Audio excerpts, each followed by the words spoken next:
성경 말씀 함께 찾아서 읽겠습니다. 시편 123편 1절 말씀입니다. 시편 123편 1절 말씀 같이 우리 한 목소리로 읽어보시겠습니다. 함께 읽겠습니다.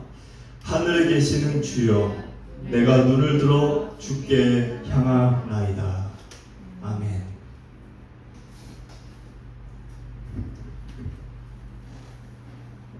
인생을 저보다 더 많이 사신 분들도 계시고 또 그렇지 않은 분들도 있지만, 삶이라고 하는 거는 살아갈수록 어려운 것 같습니다. 많이 살았다고 익숙하거나 편하거나 쉬운 것도 아닌 것 같고, 오히려 어떻게 보면은 세월이 흘러갈수록 마음도 약해지고 또 몸도 쇠하여지고, 그래서 더 어려운 부분이 있지 않을까, 그런 생각을 해보게 됩니다. 고단하고 힘든 인생길에서 우리를 지키시는 하나님께 여러분들이 마음과 뜻을 드리는 일을 멈추지 마시고, 그러는 일 과정 속에서 어떤 일이 여러분에게 주어져도 순조롭게 남은 여생을 보내게 되시기를 축복을 드립니다. 힘들고 어려울 때마다 많은 크리스찬들이 시편을 읽으며 용기를 얻었고 또 위로를 얻었습니다. 그 이유는 시편의 저자들은 가장 그 인생에서 힘들 때, 가장 두려울 때 하나님 앞에 자신의 마음을 토로하고 그것을 간구하고 했던 주옥과 같은 글들이 이 시편에 모아져 있기 때문에, 여러분들도 힘들 때마다 이 글을 읽으며 여러분들 안에 있는 문제들을 다룰 수 있는 힘을 하나님께 얻고 또 걸어가야 될 그러한 마음의 그 동기를 얻게 되기를 또 소원합니다. 오늘 말씀은 매우 짧습니다. 이 123편은 구절이 4구절밖에 되지 않습니다. 근데 이 시편은 짧든 길든 그 분량에 관계없이 한 구절이라도 우리에게서 전혀 유익이 되지 않는 구절이 없다는 것을 오늘 이 짧은 123편을 읽으며 또 저 또한 느끼고 있고, 여러분들도 그것을 동일하게 느끼게 되시기를 소원합니다. 사실 인생이라는 것은 혼자 별일 없이 살아도 힘들어요. 어떤 큰 일이 없다 할지라도 지난 한 주 여러분들 사셨지만은 지난 한 주 어떤 큰 문제가 없었다 하더라도 반복된 일상을 균형을 잡고 한쪽으로 치우치지 않고 나의 주어진 모든 그런 자리를 지키며 내가 별일 없는데도 살아가는 것이, 그게 쉽지 않습니다. 그런데 그렇게 살아도 힘든 인생인데 누가 옆에서 나를 밀거나 아니면 끌어당기거나 아니면 엄청난 그런 풍파가 나에게 몰아닥치거나 그러면 더할 나위 없이 힘든 거죠. 그래서 오늘 이 말씀을 보면은 3절과 4절을 보니까 이 글을 쓴 저자는 매우 심한 멸시를 외부로부터 받았다는 그 글을 쓰고 있습니다. 그래서 3절을 보시면 심한 멸시가 넘치나이다. 안일한 자의 조소와 교만한 자의 멸시가 우리 영혼에 넘치나이다. 여기 심한 멸시가 넘친다고 이렇게 단어를 썼는데, 이런 외부로부터, 세상으로부터 또는 누군가로부터 심한 어떤 공격 또는 위협 또는 어떤 조소, 여기는 조소라고 되어 있죠. 조소, 비웃는 거, 이런 일들을 겪게 되면 사람을 원망을 하거나 아니면 복수를 하려고 하는 경우가 흔한 사람들의 태도입니다. 그런데 오늘 우리가 이 저자를 통해 배우게 되는 것은 이 저자는 그런 일이 왔을 때 원망을 하거나 복수를 하려고 하지 않고 눈을 들어 1절에 써 있죠? 하늘에 계신 주여 내가 눈을 들어 주께 향하나이다. 그런 어려움이 있는 상황에서 세상을 향해 원망하거나 복수를 하려고 하지 않고 눈을 들어 하나님을 바라봤다는 겁니다. 근데 이 눈은 여러분들 얼굴에 있는 이 신체 부위 눈이 아니고 어떤 의지나 마음의 그 방향 그리고 소망을 어디다 둘 것이냐 이제 그 어떤 방향을 얘기하는 거죠.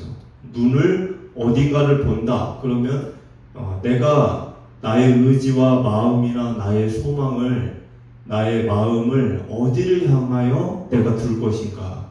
그게 눈입니다.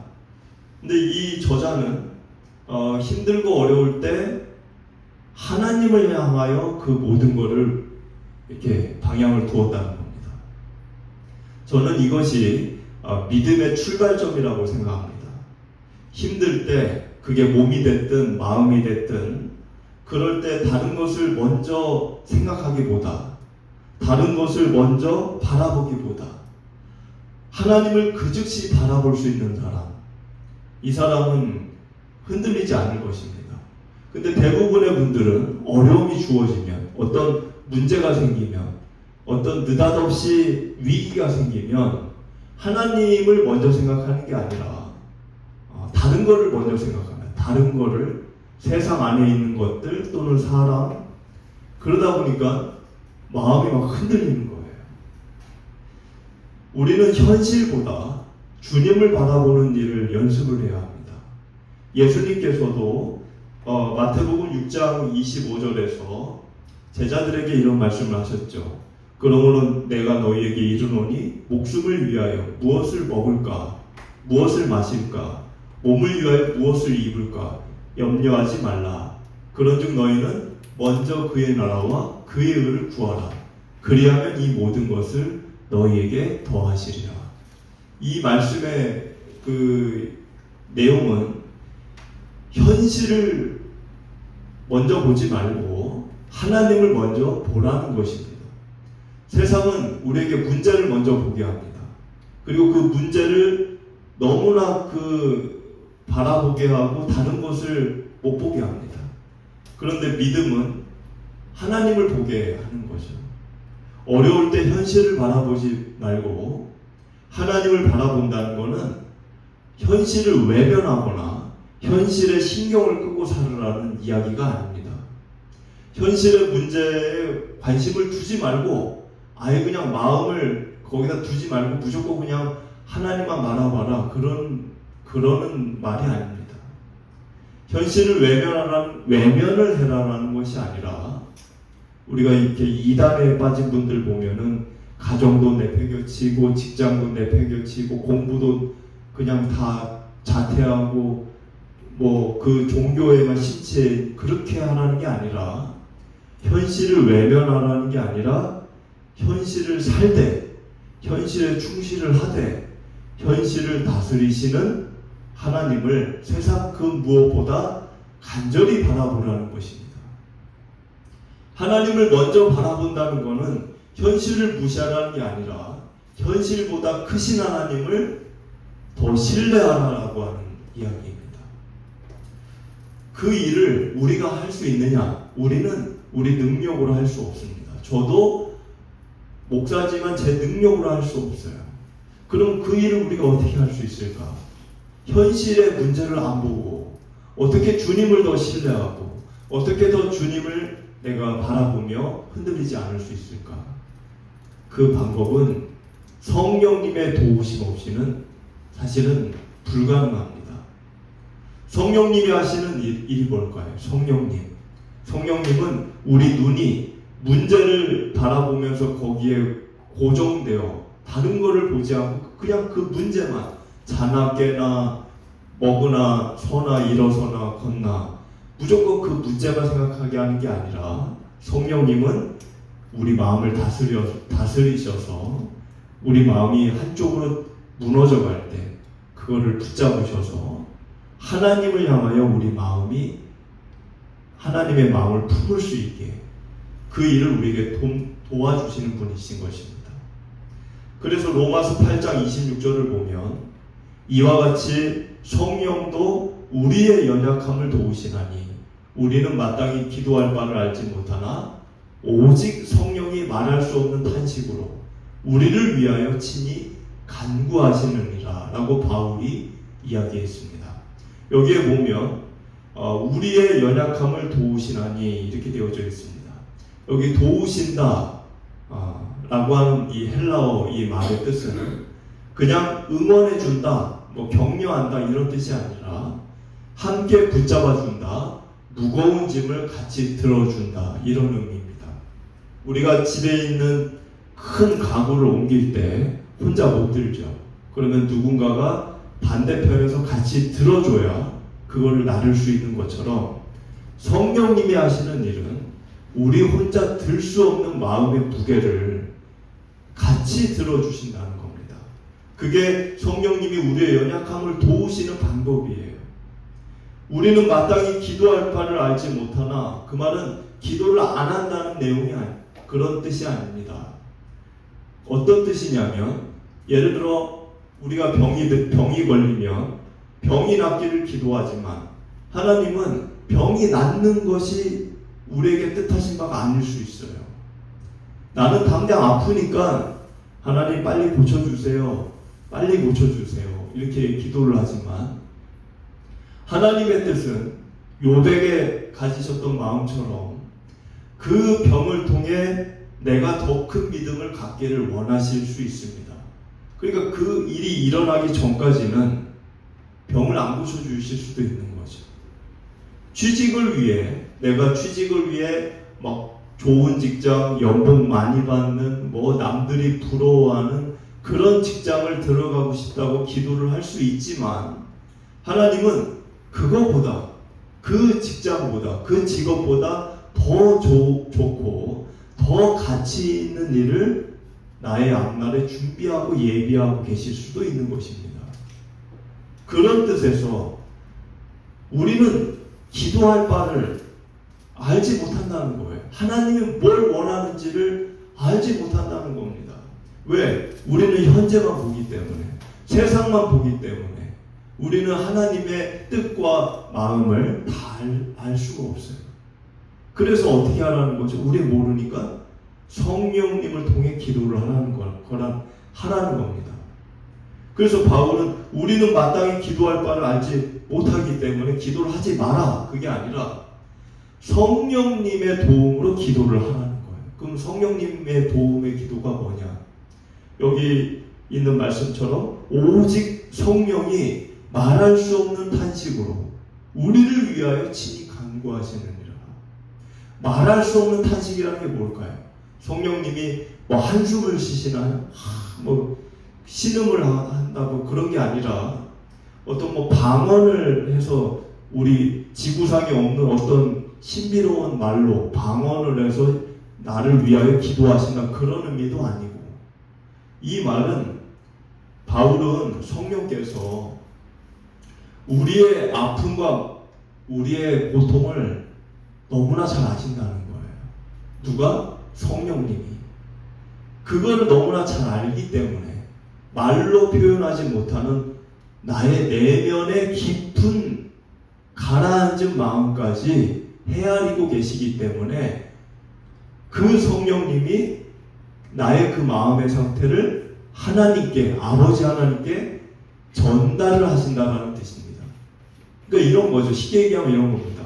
우리가 마음이 힘들 때, 마음이 괴로울 때, 몸이 괴로울 때는 기도가 나오지 않아요. 기도하려고 엎드려도 무슨 말을 해야 될지도 모르겠고 말이 나오지 않아요. 왜? 마음이 너무 아프니까. 마음이 지금 내가 너무나 아프기 때문에 어떤 말조차 나오지 않을 때가 있습니다. 그럴 때 성령님은 그냥 내가 아버지 한마디 하는 그 한마디가 됐든 내 눈에 흐르는 눈물이 됐든 그 말을 내가 안 해도 내 마음의 상태를 알기 때문에 성령님이 나의 그 아픈 마음을 하나님께 전달을 해주신다는 거예요. 말할 수 없는 탄식이라는 게 그런 뜻입니다. 그러니까는 이 성령님이 우리를 도우시면, 이 성령님이 내가 힘들 때마다 함께 해주신다면 우리는 아까 얘기한 대로 괴로움이 올 때 그 문제를 보는 게 아니라 오늘 본문의 1절 말씀처럼 하늘에 계신 주여 그러면서 하나님을 내가 주를 바라보나이다, 이런 고백을 우리가 하게 되는 것입니다. 본문 1절을 보면 우리 눈이 하나님께 머무는 일, 성령님이 우리에게 이루어 주시는 일이라는 것입니다. 그럼 우리가 해야 될 일은 뭘까요? 여러분이 해야 될 일은 성령님이 여러분 안에 그 일을 행하도록 성령님께 여러분들을 내어드리는 일만 하시면 됩니다. 뭐 특별히 할 게 없어요. 그럼 그게 무슨 일을 하라는 거죠? 성령님 나에게 이루고자 하시는 일이 있으시면 이루어 주시옵소서. 그렇게 여러분들 마음을 여는 거예요. 이 예배 시간에 여러분들이 할 일이 뭐가 있을까요? 그거를 하는 거예요. 성령님, 내 안에 이루시고자 하는 일이 계시면 얼마든지 이루시옵소서. 나를 내어드립니다. 안 돼요. 성령님, 저는 괜찮아요. 그게 아니라 성령님께 여러분들 내어드리면 성령님은 그 일을 행하시는 겁니다. 그리고 2절에서 종이 주인의 손을 바라보듯, 그러니까 상전의 손을 바라보는 종들의 눈같이 하나님을 바라본다고 고백을 했습니다. 여러분들 종이 주인의 손을 바라보듯이 이게 어떤 의미냐면 고대 근동 사회에서는 종은 자신의 삶을 스스로 결정할 것이 하나도 없었어요. 종의 생계와 안전, 그리고 직업, 그리고 해야 될 일, 보호, 먹는 거, 잠자는 거, 쉬는 거, 모든 것들이 다 주인의 손에 달려 있었습니다. 주인의 손은 명령을 내릴 때도 쓰여져요. 이거 해라, 저거 해라. 그러니까 이 주인의 손이라는 거는 명령, 그리고 보호, 나를 보호해주는 보호, 나를 채워주는 공급, 또는 보상, 내가 일을 잘했을 때 보상을 내려주는 그 보상, 또 내가 어렵고 힘들 때 베푸는 긍휼, 이게 주인의 손에 달려있는 거예요. 그래서 종은 항상 주인의 손을 이렇게 주의 깊게 바라보게 되는 거죠. 손짓 하나에도 그 즉시 순종하고, 주인이 오라고 그러면 와야 될 거 아니에요. 손짓 하나에도 즉시 순종하고, 손이 내밀어주는 도움을 한편으로 기대하고, 내가 잘못했을 때 그 손으로 베푸는 용서, 은혜를 구하기도 하고, 이게 주인의 손입니다. 본문 2절은 그런 마음으로 이 사람이 하나님을 바라봤다는 거예요. 2절에 우리의 눈이 여호와 우리 하나님을 바라보며, 2절에 단순히 하나님을 한번 바라봤다라는 그런 게 아니라 지속적으로 하나님께 시선을 두고 하나님의 뜻을 살피고 하나님의 마음을 헤아려 보고 하나님의 명령이 무엇인지를 그 즉시 순종하려고 하고 하나님의 손에서 베풀어 주시는 용서와 은혜와 긍휼을 날마다 바라보고 그랬다는 거예요. 믿음은 하나님께 필요한 것을 요구하는 것에 그치는 게 아닙니다.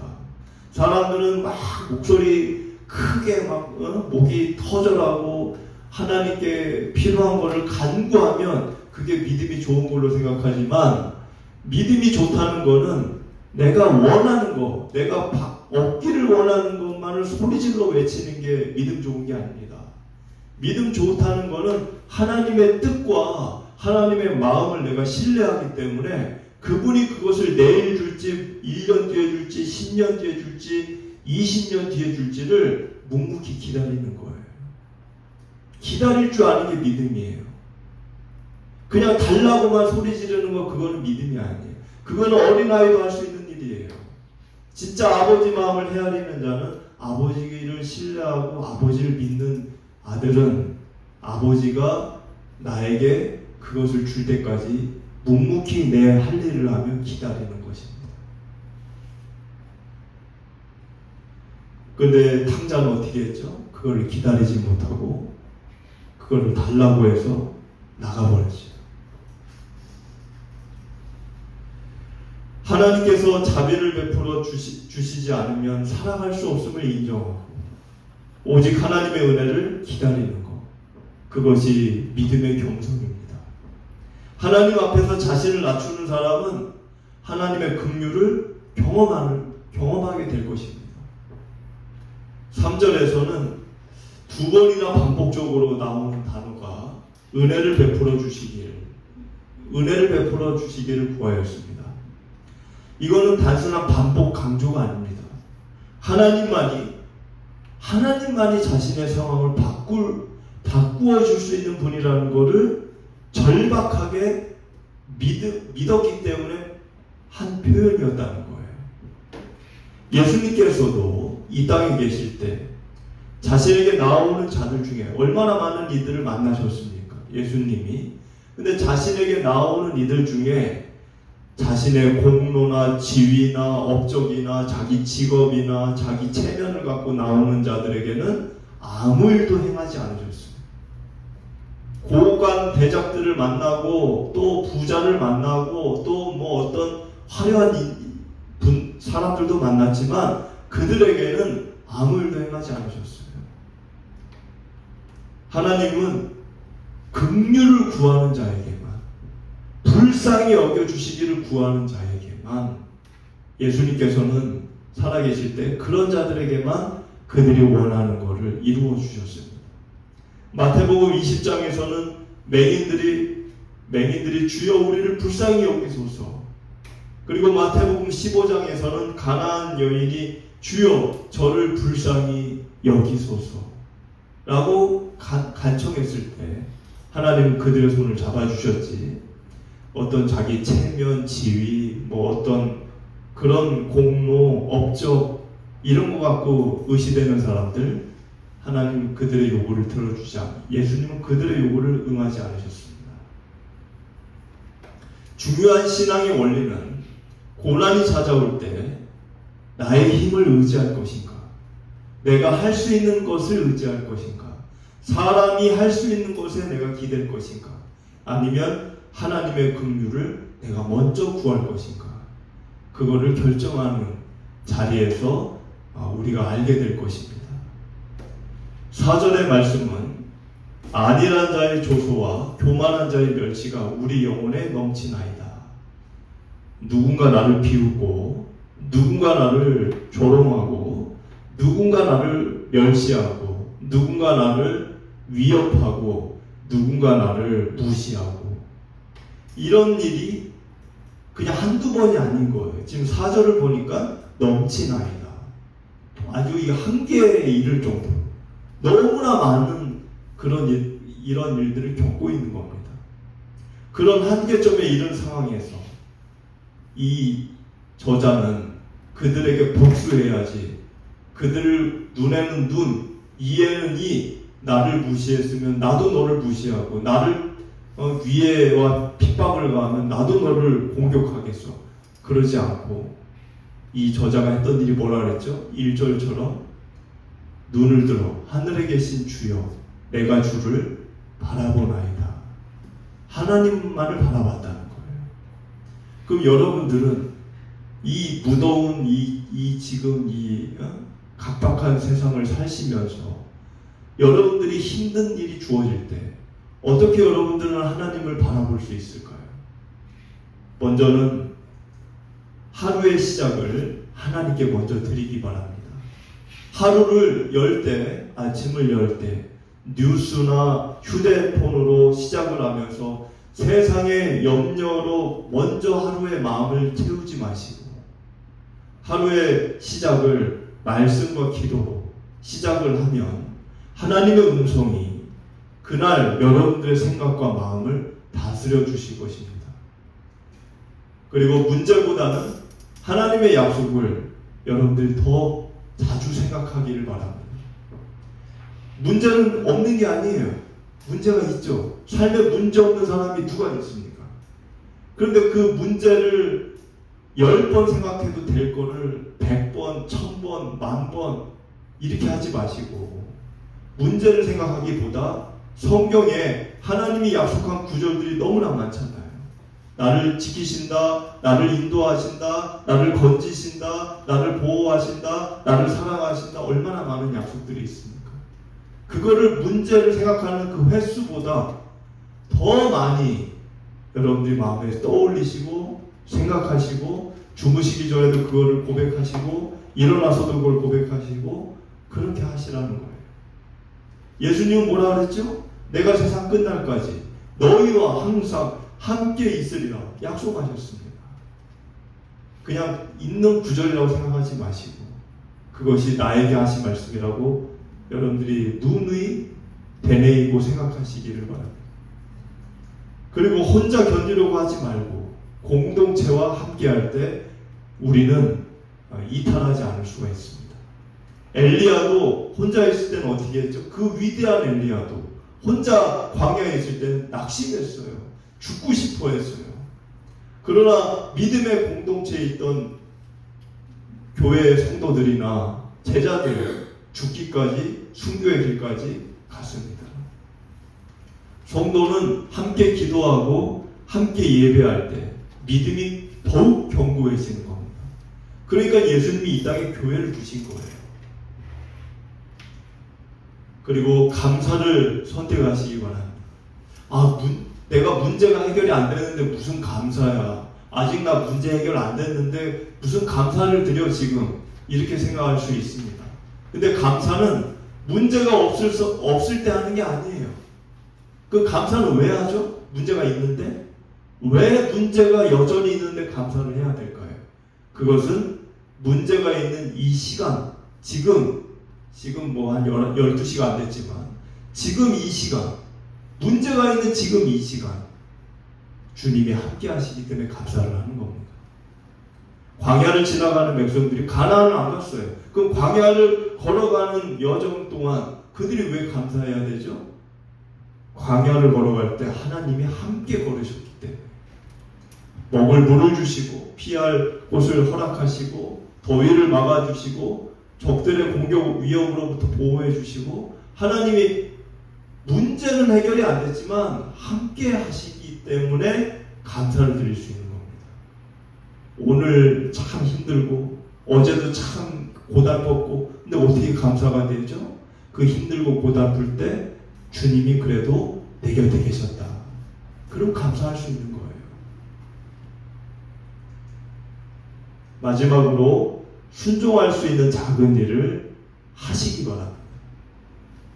우리 큰 일을 자꾸 하려고 하니까 아무것도 못하는 거예요. 큰 일은 나중으로 보류해 놓고 우리는 작은 순종을 기뻐할 줄 알아요. 내가 할 수 있는 작은 거, 거짓말 안 하기, 그리고 내 주변에 어렵고 힘든 사람 만나면 친절하게 대해주기, 할 수 있으면 도와주기, 그리고 그를 위해 기도해주기, 예배를 내가 포기하지 않겠다는 거, 그리고 하루에 아침이든 저녁이든 기도를 하겠다. 짧게 5분이라도 말씀을 읽겠다. 그게 단 한 장이 되었다 할지라도 작은 실천을 여러분이 옮기시면 그 속에서 여러분도 모르는 성장을 이루게 될 것입니다. 이 지금까지 얘기한 이런 것들을 우리가 하게 되면 성령님이 우리를 이제 우리 마음의 운전대를 성령님이 붙잡게 되시는 거예요. 지금까지는 내가 하나님이고 성령님이고 내가 내 인생 운전합니다. 그러니까 옆에만 앉아 계세요. 조수석에 내가 운전할 테니까. 그렇게 우리가 살고 있지만 이러한 일들을 우리가 계속 하면 할수록 어떻게 되어지느냐? 성령님 내 인생 운전해 주세요. 내가 옆에 타겠습니다. 이 일이 우리 안에 이루어지는 거예요. 그러면 내가 어떤 일을 막 너무 계획하고 너무 뭐 고민하고 너무 걱정을 안 해도 내 인생은 축복의 길로 가는 겁니다. 이 무더운 날 우리가 오늘 이 123편 이 저자처럼 내 눈을 들어 주를 향하나이다. 그 고백이 이 더운 여름을 보내는 여러분들 날들의 고백이 되고 삶이 되시기를 축복을 드립니다.